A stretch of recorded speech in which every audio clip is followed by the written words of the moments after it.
Persiapan demi persiapan terus dilakukan PSSI bersama Sinteyong agar Indonesia bisa tampil maksimal di round 3 nanti. Dan sesuai jadwal, kalau Indonesia akan bermain melawan Arab serta Australia di September nanti.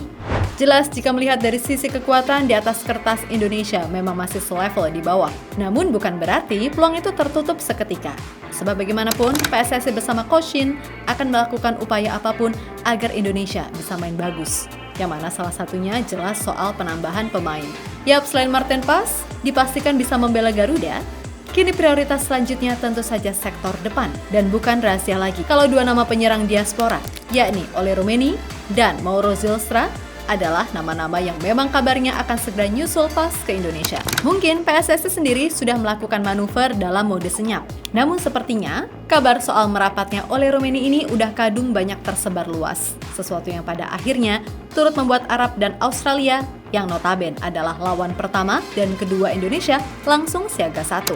Sebab jika nantinya mereka bisa gabung tepat waktu, ya boleh dibilang Indonesia akan menatap dua laga awal tadi dengan skuad yang 80% Eropa.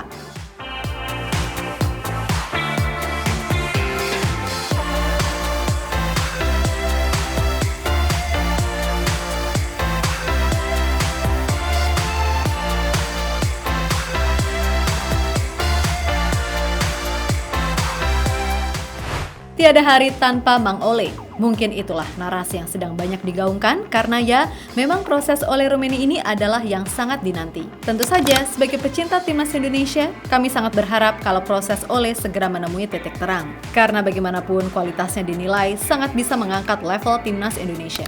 Ya, performa Ole Roumanie musim ini pelan-pelan mulai kembali ke bentuk terbaiknya. Setelah musim lalu, ia lebih banyak absen lantaran cedera. 2 gol dari 2 pertandingan awal Eredivisie seolah menjadi bukti kalau pemain yang satu ini memang berkualitas.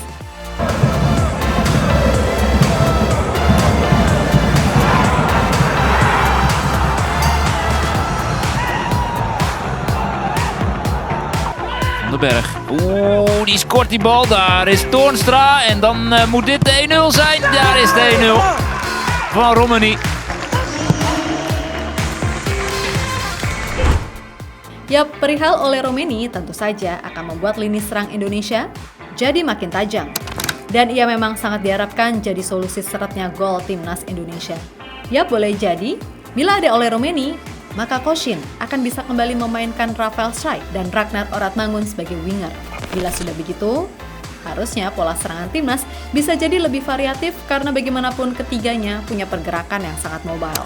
Nah, sebelum ke sana, tentu saja kita harus tahu dulu emang sejauh mana proses naturalisasi Ole Roumanie dan apakah ia benar-benar mau membela Indonesia, kan gitu.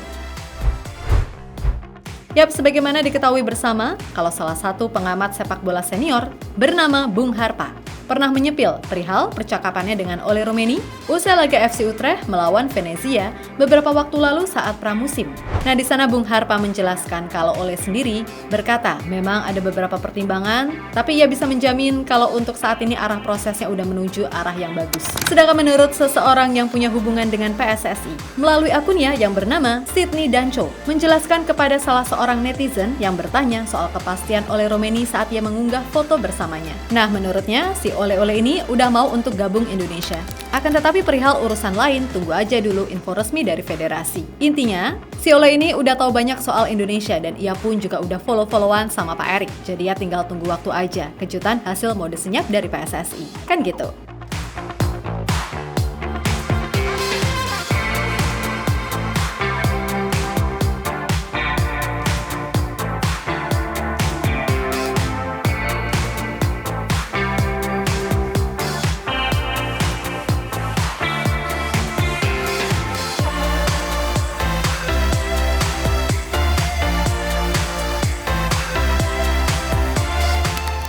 Di sisi lain, melihat gimana manuver PSSI yang makin gencar untuk menambah kekuatan, membuat Arab dan Australia, yang notabene adalah lawan pertama dan kedua Indonesia nanti, diketahui langsung memasang mode siaga. Baik Mancini ataupun Graham Arnold merasa apa yang diutarakan oleh Jepang soal Indonesia yang berpotensi jadi ancaman besar kayaknya emang beneran. Sebab apabila PSSI sukses menambah 1 hingga 3 pemain aja, maka kekuatan Indonesia bisa dipastikan bertambah. Dan secara permainan, tim Garuda dinilai akan benar-benar jadi tim Asia rasa Eropa. Karena ya gimana, dari kiper sampai depan, isinya pemain yang secara jam terbang ataupun kualitas individu dirasa cukup oke. Mulai dari Maarten Vos sebagai kiper. Lalu barisan center back ada Jordi Amat, Justin Hubner, Jesus, dan Rizky Ridho yang meskipun mainnya di Liga 1, tapi secara pace, dia bisa mengikuti standar dari Koshin. Sebenarnya masih ada Elkan, tapi ya udah. Moga-moga aja dia bisa balik timnas lagi. Dan Kevin Dix yang masih dinantikan kehadirannya.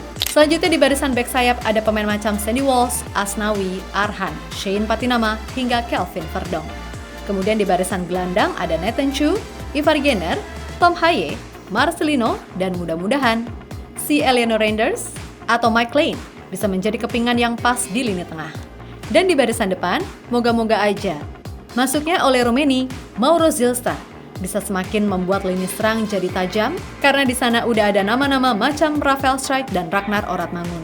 Serta barisan para pemain Liga 1 yang secara pace bisa mengikuti standar Koshin macam Egy, Witan, Jakob, dan Dimas Derajat.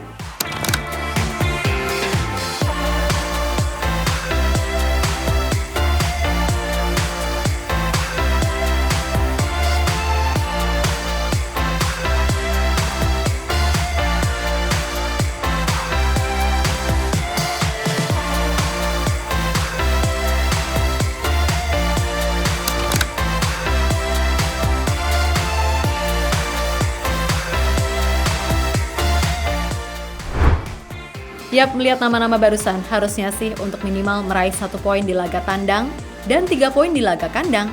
Bukan lagi jadi sesuatu yang mustahil dilakukan. Namun kembali lagi, yang namanya pemain baru pasti butuh adaptasi. Jadi untuk 2 laga awal nanti, kami pun berharap para pemain yang dipercaya oleh Koshin bisa tampil maksimal, gitu aja. Dan buat Arab maupun Australia, kayaknya mereka beneran akan mengubah rencana apabila Indonesia benar-benar tampil dengan kekuatan Eropanya. Terutama si Roberto Mancini yang bakal menyiapkan Kang Jagal yang bernama Ali Al-Bulaihi sebagai mesin penghadang bagi trio Ole, Ragnar, dan Rafa. Kemudian Mancini juga akan mengandalkan bintang Al-Hilal, Salem Al-Dawsari, untuk membongkar lini belakang yang dikomandoi oleh Jesus. Pokoknya sekali lagi bisa dijamin, laga versus Arab dan Australia di 2 laga awal akan jadi laga yang berat sekaligus penting bagi Indonesia untuk menjaga moral, momentum, dan lain sebagainya.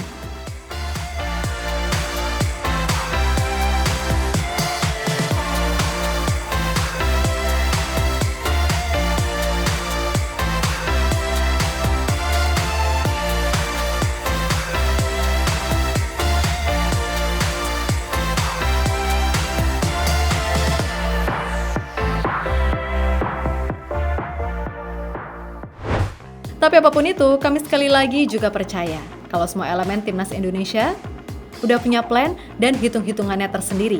Jadi ya udah, kami percaya aja. Dan kami berharap gak ada lagi hal-hal di luar lapangan yang bisa mengganggu persiapan timnas di round 3. Apalagi keurusannya sampai tikung-menikung, gak banget pokoknya. So semangat terus buat semua punggawa Garuda, semoga sukses selalu, oke?